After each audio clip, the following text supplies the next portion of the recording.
रामू, एक गरीब धोबी, कपड़े और निराशा की भावना से बोझिल होकर अपने गधे के साथ नदी की ओर जाता है।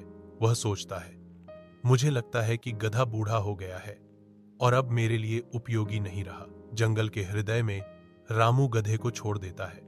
उसे अकेले जंगल का सामना करने के लिए छोड़ देता है।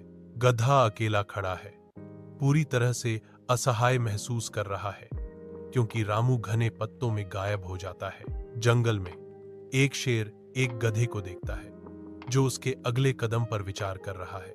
गधे ने डर के बावजूद शेर को मात देने की कोशिश की।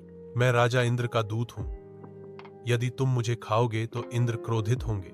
शेर हिचकिचाता है, फिर एक शांत स्वर में कहता है, मैं क्षमा चाहता हूं। जंगल के हृदय में एक गधा एक शेर को समझाता है कि सेवा शक्ति लाती है। यदि तुम मेरी सेवा करोगे तो इंद्र प्रसन्न होंगे और तुम्हें शक्ति प्रदान करेंगे। वादे से प्रभावित होकर शेर एक असामान्य समझौते पर सहमत हो जाता है। मैं तुम्हारी रक्षा करने के लिए सहमत हूं। गधा हर दिन खुशी से हरी घास खाता है। अपने रक्षक की चौकस निगाहों के नीचे शेर पहरा देता है। यह सुनिश्चित करता है कि गधे को कोई नुकसान न हो। रामू अपनी गलती का एहसास करते हुए जंगल में लौटता है, गधे की तलाश में। गधे ने चौकसी की। रामू को देखकर उसके कान खुशी से फड़फड़ा रहे थे, लेकिन गधा जंगल के राजा के रूप में अपने नए जीवन को छोड़ने से इनकार करता है।